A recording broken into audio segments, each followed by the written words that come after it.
Good afternoon, everyone. I'd like to welcome you to the April 29 Race and Social Justice Colloquium, sponsored by the Schar School of Policy and Government here at George Mason University.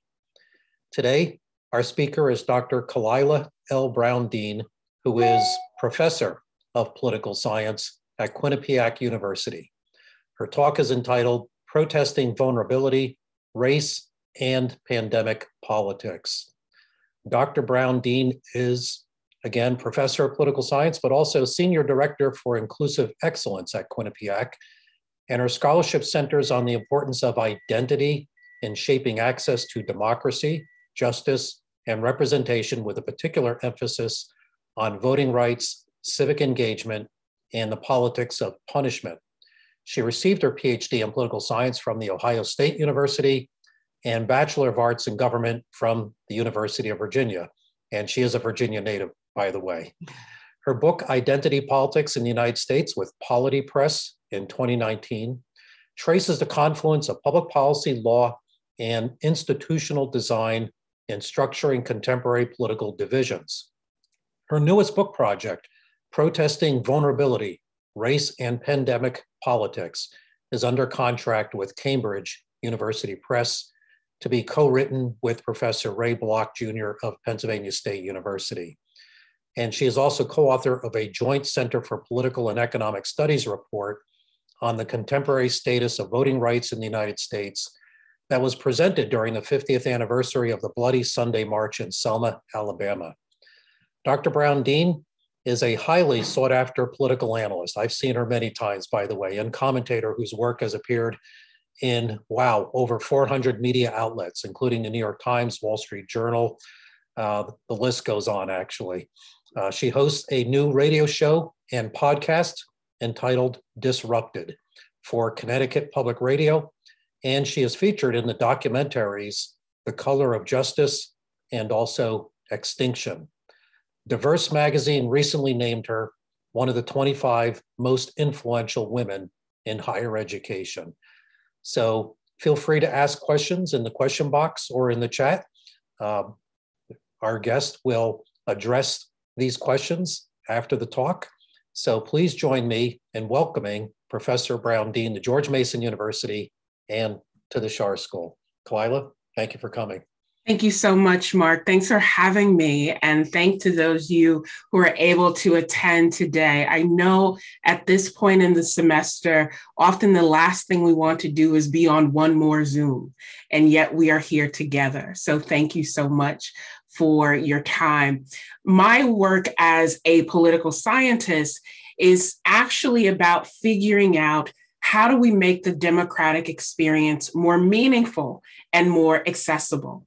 And a lot of the work that I've done is in the realm of public scholarship to address the key policy challenges that we face across various communities, and then determine how we work together. And at the core of that work is this focus on identity. And I talk about it in the book in this context. And it is the belief that identity shapes and is shaped by the process of US politics. And I understand, and I purposely address the reality that the very phrase identity politics is fraught, that it has become a way for people to say, this is a group that's making illegitimate demands.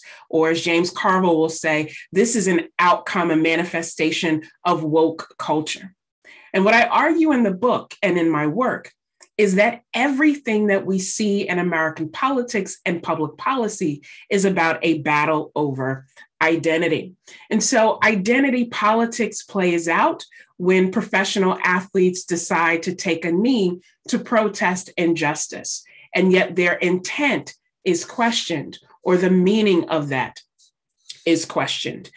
Identity is intentional because it's not just about the groups to which we belong, but it's also about how we navigate those divisions and that access to power. So whether we celebrate Indigenous Peoples Day or Columbus Day, whether our gender identity matches that that's on our ID card, that then determines whether we can actually vote based on voter ID requirements. And so I see democracy in the US being built on this battle of ideas about who belongs, who does not, and what are the resources and mechanisms that we use in order to enforce that distinction. And so identity politics plays out not just when Colin Kaepernick takes a knee or when Megan Rapinoe takes a knee. Identity politics happens when communities come together in the face of violence to say we will not be beholden to that limited definition, and instead we will create and affirm community together. And so identity politics happens after the massacre at Virginia Tech, when the community comes together to form this bond together. It happens after attacks in Poway, California, and Pittsburgh, Pennsylvania, and countless cities and communities across this nation, where those communities decide how they will move forward and on what terms they do. Now, I also recognize that in the United States, democracy has always been aspirational. And you heard from Mark that I'm a proud alum of the University of Virginia. And I understand that even as Thomas Jefferson was penning those eloquent words, he did so while enslaving many people. He did so as Sally Hemings and her children were denied access to the basic protections of citizenship. And so that is the context in which I operate in terms of my scholarship, but it is also the context that we pursue in our new book project, Protesting Vulnerability. So as I was thinking about what I would say today in this conversation, because I hope it will be a conversation, I realized that 10 years ago, I was at George Mason for this conference that was sponsored by Professor Michael Fauntroy on race and public policy in the United States. And so I love that as I was preparing and thinking about that 10-year mark, I went onto the Schar School website, and you see in that bottom corner pictures from that very conference. And so we gathered on that day 10 years ago in the wake of an historic election that saw the election of this country's first African-American president. But we also gathered for that conversation in the wake of a midterm election that had challenged the strength of our two major political parties. We gathered in talking about race and public policy.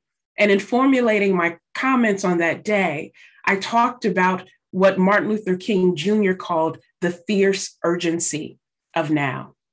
And at that time, for that conference, that urgency that we were talking about was the tragic shooting of Congresswoman Gabby Giffords and how it was sparking conversations about gun violence in the United States. But not just the gun violence that shocks us because it is an elected official, but the everyday banal acts of gun violence that never make the news and yet still demand a policy response because of the impact on particular communities. We were talking about the fierce urgency of a growing movement to address injustice and violence at the hands of law enforcement. So that conversation that we had in 2011 then becomes the precursor for ongoing conversations and ongoing scholarship about the meaning of groups and communities coming together to protest violence. And so we talked about what we expected to see in 2011, not realizing that just a few months after this conversation, the murder of Trayvon Martin in Florida, of Rekia Boyd in Chicago, Mike Brown in Ferguson, Freddie Gray in Baltimore, and countless others would grip our collective attention.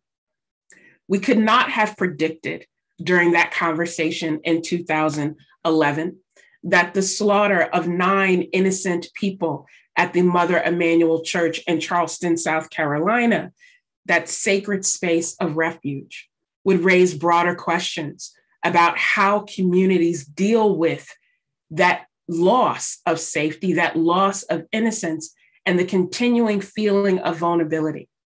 that even with this country's first African-American in the White House, particular communities still felt that they were vulnerable and at risk. We could not have predicted in 2011 that we would have been having a conversation about what it means that the man who killed these 9 innocent people before being taken to a police station would be allowed to order dinner at a Burger King to ensure that he was properly fed before he went to the police station. And so we could not have predicted that Bree Newsom would scale the flagpole in South Carolina in order to take down this Confederate flag that had flown over that state house for decades, making it clear that in spite of electoral victories, there were still key policy decisions and work that needed to be done.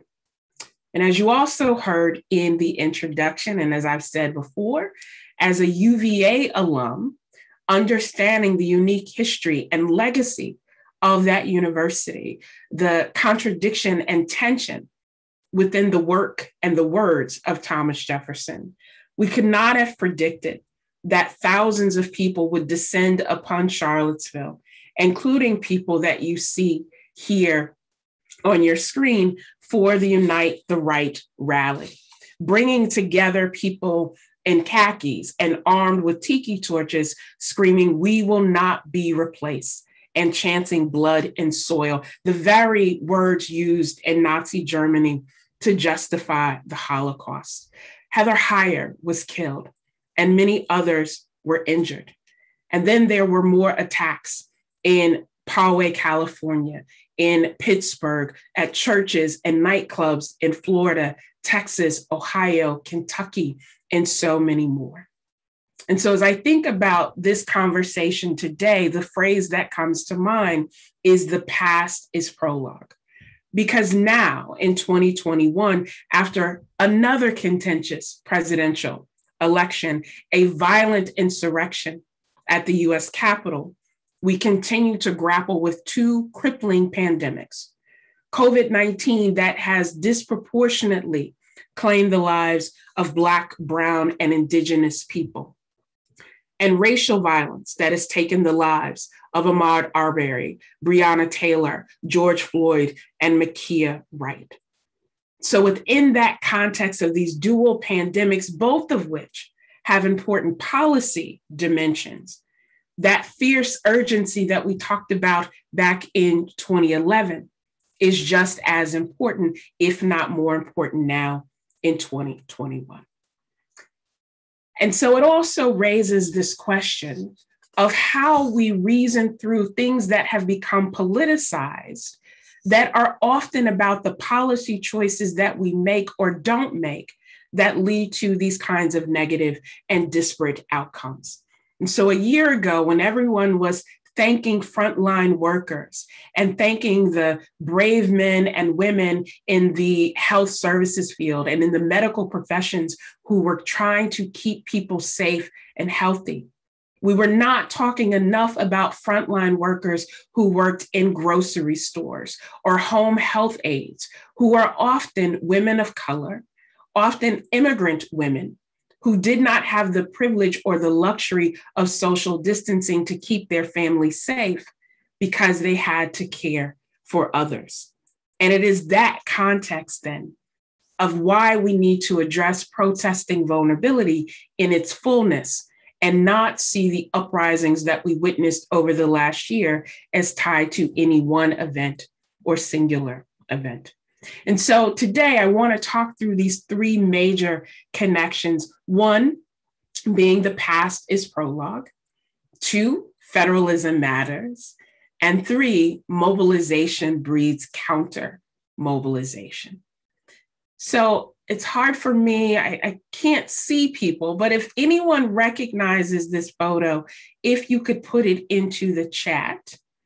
I may be dating myself and telling my age by knowing this photo. So this particular picture is an album cover, or is used for an album cover for one of my favorite musical groups, which is The Roots. And this picture is used as the album cover for an album they had called Things Fall Apart. See, even by saying album, I'm dating myself, but that's okay. I'm okay with that. The title of that album is taken from a poem called The Second Coming by Yeats. And in it, Yeats writes, "Things fall apart. The center cannot hold.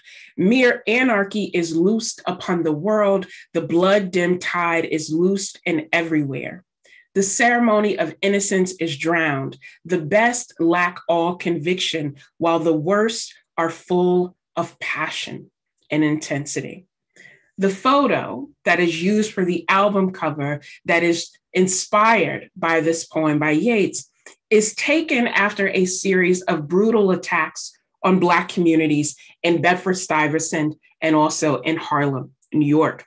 So just 2 weeks after the Civil Rights Act of 1964 was signed into law, violence erupted in the streets of New York City.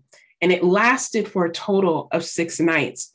And it was the first in a series of riots and uprisings that would ensnare Black communities across the country. This particular uprising began outside of a Harlem police station. It was days after a white off-duty police officer shot and killed a 15-year-old African-American boy named James Powell.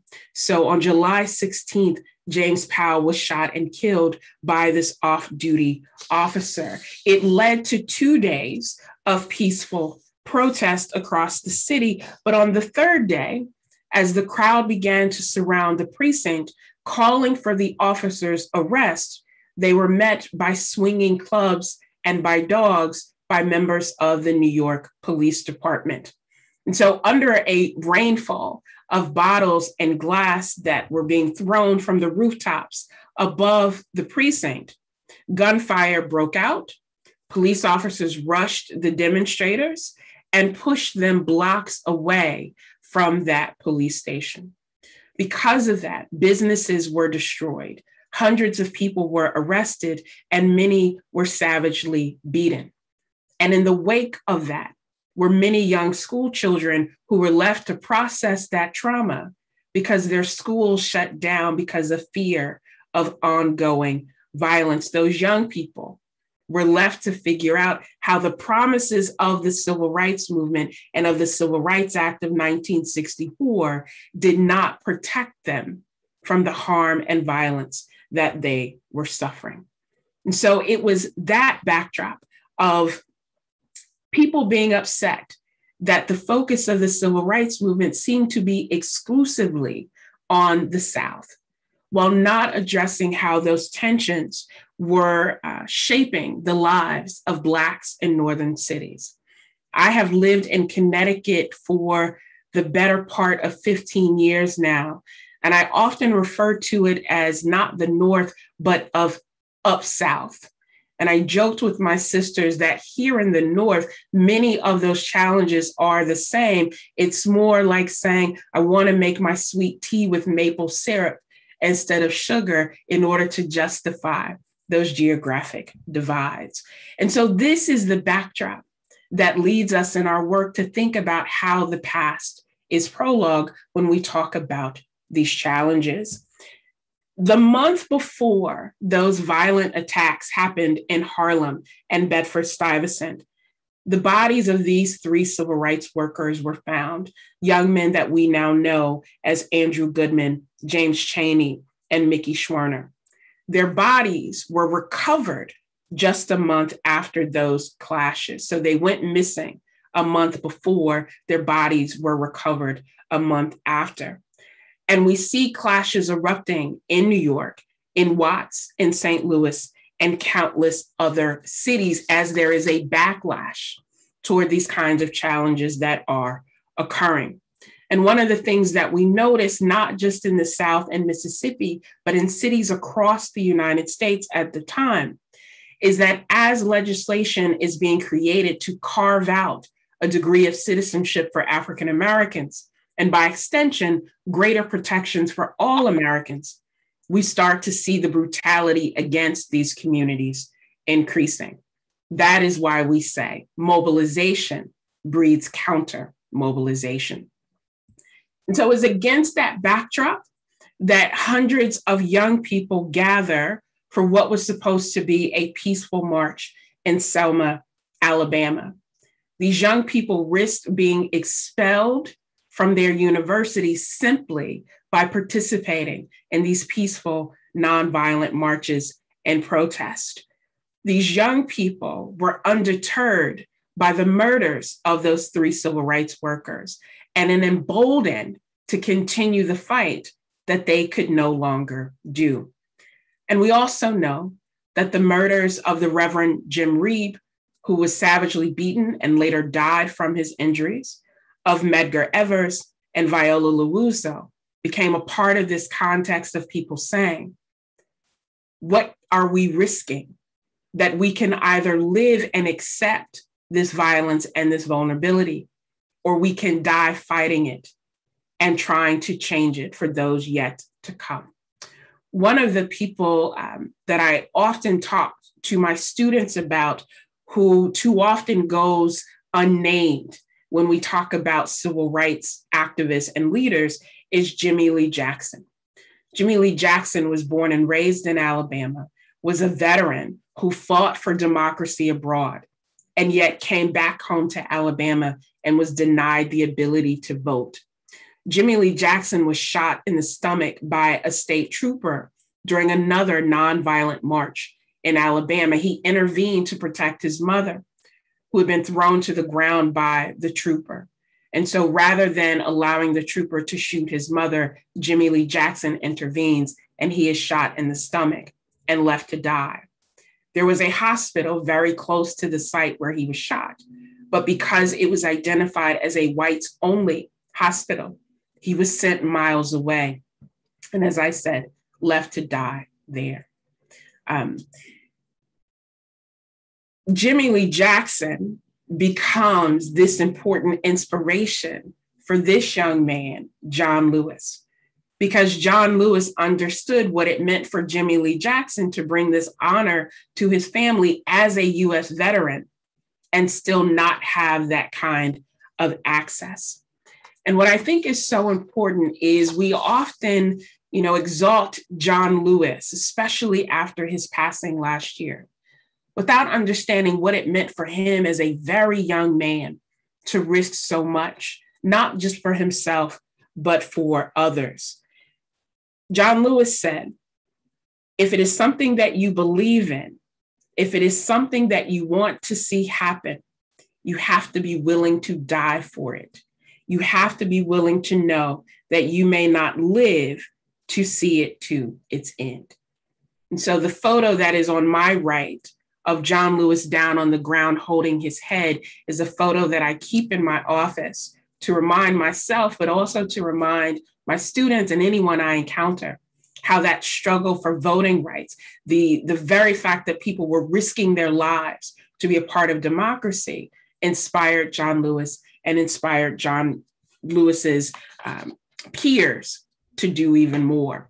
And so when we think about then what that all means in the grand scheme of protesting vulnerability, of understanding the risk that not only do you risk being kicked out of your university, even historically Black colleges and universities discourage students like John Lewis from participating, but John Lewis suffered permanent brain damage and head injuries from that beating.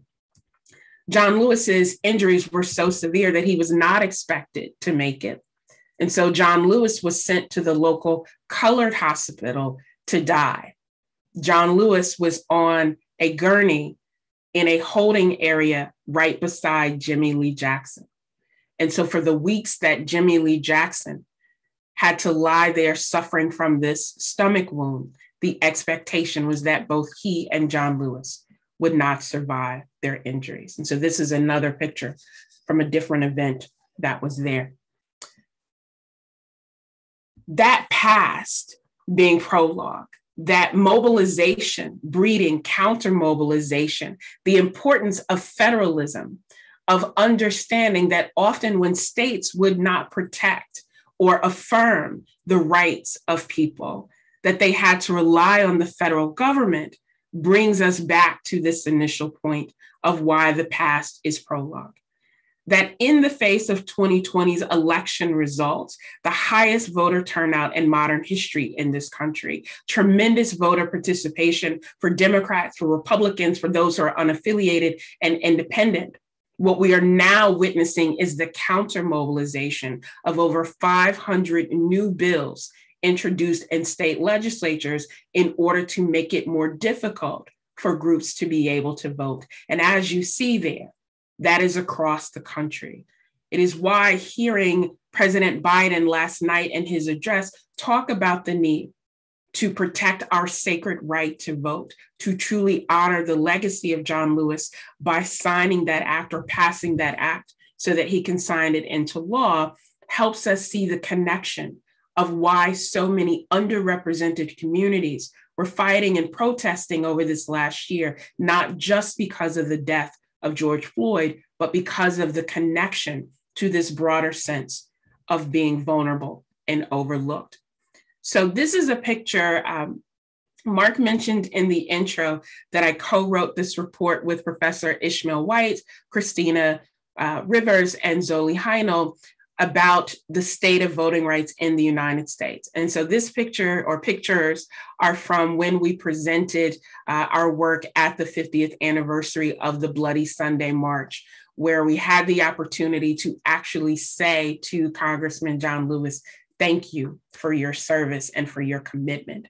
That picture that's on my far right, my daughter is now 12 years old and is taller than I am. So she would not be happy if I was showing this photo. So let's keep that here. The photo that's to my far right of her looking up to the bridge was during that anniversary march, where we got toward the middle and she just stopped and would not go anymore. I don't really like crowds. So I remember saying to her, come on, kid, we have to go, we have to go. And she looked up to me and said, Mommy, I don't know what's on the other side. Because to prepare her for going to this march, she had seen a kid's version of the march. And she was afraid then of what's on the other side. And for a lot of communities, it is that fear that leads them to say, we can no longer live in fear. We have to push through.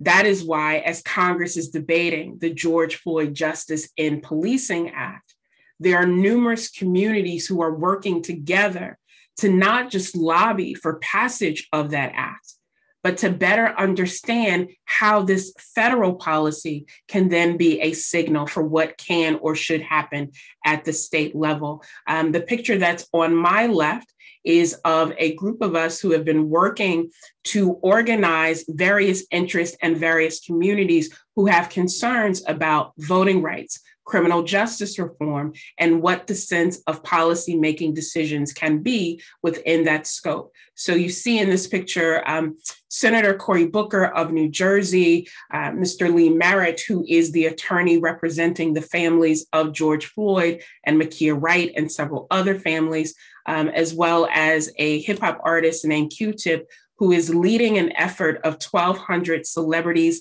and entertainers to get involved and to get involved at every level, at local, state, and federal, as well as Dr. Minna Demese, who is a political scientist and most recently headed up the Congressional Black Caucus Research Foundation. So where are we? How do we get into this work that we're doing now?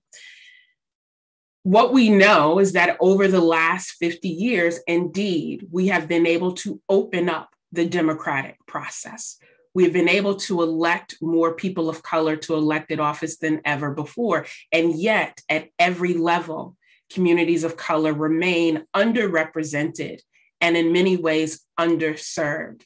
So part of our data in that report that we did was looking at policy responsiveness. So what is it that communities receive in return for their high levels of civic engagement and party support?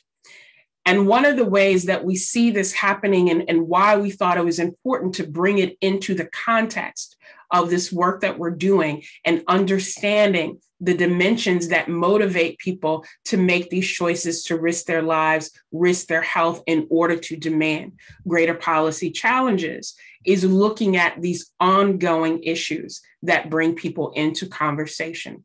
The young woman to the left of my screen is a Tatiana Jefferson.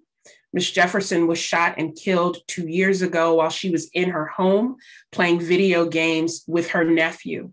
A police officer received a report that her front door was open.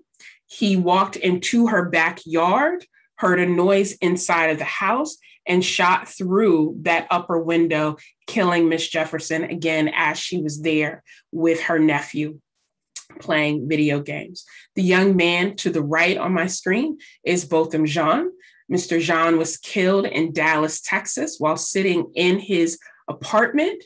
His neighbor, who was an off-duty police officer, thought she was going into her apartment. Although they live on different floors, the setup of their apartment is different. The welcome mat leading into their apartments are different.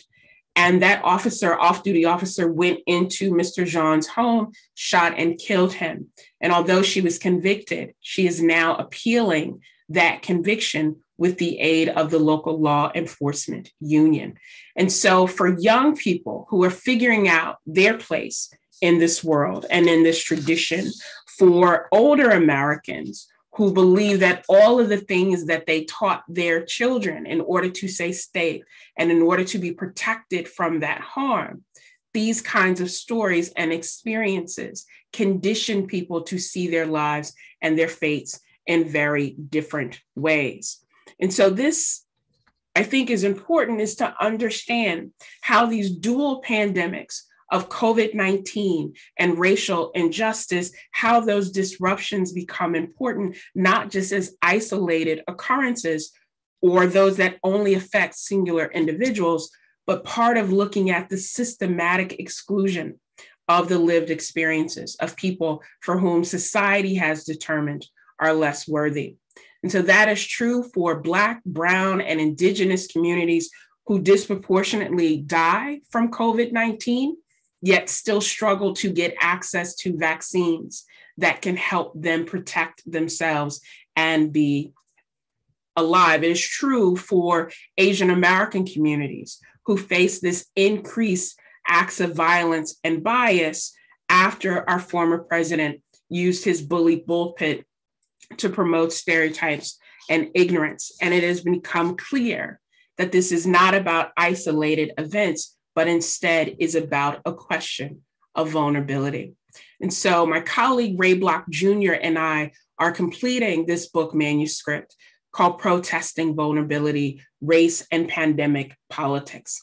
And in it, we argue that the inextricable link between race, public safety, and public policies forces communities to navigate multiple overlapping and simultaneous threats to their well-being.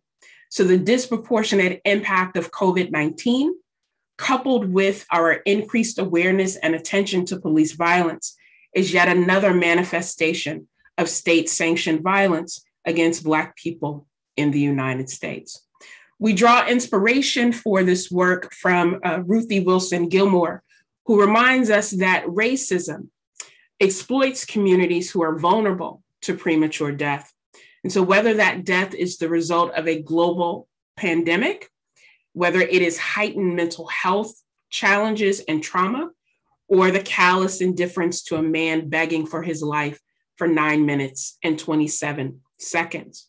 The sustained social unrest then amid a pandemic, accompanied by increased rates of voter turnout, make clear that many people believe the threat of exposure to COVID-19 from marching, protesting, and voting is necessary to combat racial injustice and those injustices that are both systemic and lethal. And so even now, as communities continue to say it's not about vaccine hesitancy, even though we have seen this history of malpractice or concern, that it should be focused on vaccine access. Many communities are asking why these plans and strategies do not directly address those at greatest risk. And so one of the things that we do in this work is look at how other policy decisions related to things like housing, redlining, environmental hazards, and congestion create these conditions for vulnerability and putting communities at greater risk. And so I wanted to share a quote from a protester that we were able to interview that captures that risk calculation that people are often making. And so she says, "We're organizing for our lives. We have to live, so we're not going to live under somebody's boot." And so in our book, we address this and these three key themes. One, we contextualize the growth of one of the largest mass movements in American history via the lens of vulnerability. Second, we examine robust original public opinion data to better understand how community members both calculate and pursue risk, and how those who risk their health to protest and to vote see it as necessary to protect the lives of people they love. And finally, we use the book to challenge our collective understanding to better determine how we prepare for the next pandemic or the next disruption that brings these long-standing issues and challenges to the fore. Okay, so I will end there. And I believe, let's see, April, do I turn it over to you?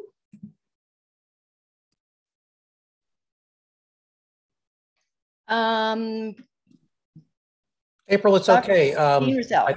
Sure. That's great timing because I just came back from doing the welcome to the P3 event. So my colleague Shar Miller is going to lead the Q&A session. He will call the questions, and I will continue to be in the background here as a participant, not a leader. Shar, thank you. Thank you, Kalila. Thank you. Okay, Shar, I think you're muted. I am. Thank you, Kalila, for your presentation. Again, I guess we're open for questions. Faculty can, I believe, speak. I think everyone here is faculty, pretty much. So I think everyone can unmute themselves and ask questions if they would like. You can raise your hand if that would facilitate it. You can also put your questions in the question and answer. And I'm on a little bit of my computer's been struggling, so I'm on a different device today. So hopefully I can see what's going on. I have a question, if we have a second. The setup of your presentation was that this was a story about identity, and you moved that into a field of discussing protest movements. And I was wondering, like, are you engaging or thinking about the way like Fanon talks about the kind of transformative value of entering into a protest movement for a kind of transforming of identity? Making notes so I can make sure that I address everyone. Yes, indeed. And I think what's so important about understanding that everyone who enters into a protest or engages in insurgency does not enter into that space for the same reasons or the same motivations, just as the outcomes of that experience may be different. And so what we're really trying to do is to see in a broader sense, what are the multiple identities that are being activated in these spaces? And how do people move across this in order to do so? And so that for us is important. You know, one of the things that came out as we were doing the public opinion research is the emergence of Asians for Black Lives, and how people are saying, look, our fates are inextricably linked and intertwined. And how do we build a broader movement? So we're not fighting each other, but we are actually working to dismantle a system that for centuries now has determined who can and who cannot be a part. Great, thank you. I think you can see it as well as I can. The question and answer from Christopher Burke. I appreciate your reference to Ruthie Gilmore. Could you speak a bit about the relationship between your work, the theme of social vulnerability, and movements for police, prison, absolutionism, such as critical resistance, where Gilmore is a key figure? Thank you so much for that question. I'm such a fan of Ruthie Wilson Gilmore's work overall, that anytime that we can be in conversation with her work makes me excited. One of the things that we were curious about in entering the work and entering the space is how people see protests and uprisings connected to broader structural challenges to justice and to humanity. And so that while political elites were debating the phrase or slogan, defund the police, and what that would mean, and whether that would turn away allies or actually bring people into the conversation, we looked to the work on prison abolition to say there is not a uniform definition. There are people who say, let's completely abolish prisons. And there are those who say, let's rethink punishment and understand how people navigate through to figure out how do we keep people safe, healthy, and whole.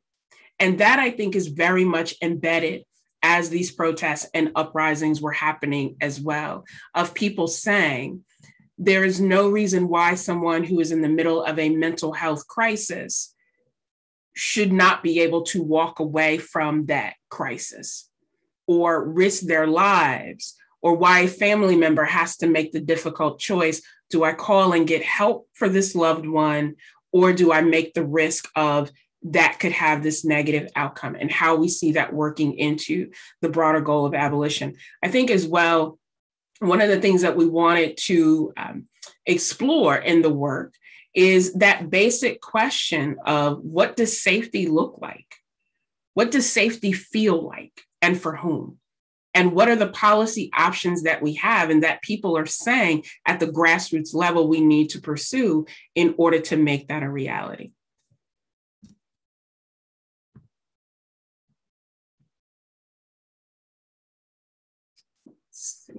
Thank you very much. I don't know if you can see the questions in question and answer or not. I can see them. So do you want me to just go to the next one, or? Yeah, Jennifer Victor is next, I think. And she's a question about intersectionality, I believe. Thank you so much. So we talk I talk about this in my identity politics book, but we also talk about it in this new project about intersectionality in its original definition by Kimberly Crenshaw and others, so that it's not just the fact that we are members of multiple groups at once and that certain identities or certain affinities may be activated in particular considerations, but understanding how those multiple overlapping and intersectional structures define meaning, define opportunities, and in the context of our work, how it defines vulnerability. So that people said, it's not enough to just tell me to vote against a person or to tell me that I should vote against a particular political party. Let me know what I am voting for. And in this context, I am voting for my life, my livelihood, and the livelihood of people who are around me. I think it is why you saw such tension during the primaries, during the presidential primaries, when people said, Bloomberg may have a better chance of winning. He can totally fund this, and that'll be the way forward. And people said, but wait a minute. I remember the impact of these policy choices on my life. I remember what it meant for a Khalif Browder to be accused of stealing a backpack, never tried, never convicted, but to die because of the trauma he suffered on Rikers Island at 16 years old. And so I think all of that, the structural ways that people's life chances become defined, but also vulnerability and risk become heightened. Great, thank you very much. Matt's asked a question in chat and in the question, I think he's reposted there. Matt Shear has, which I think you can read, or would you like me to read it out loud? Whichever. I can read it. I just need a second to get through it. Let's see.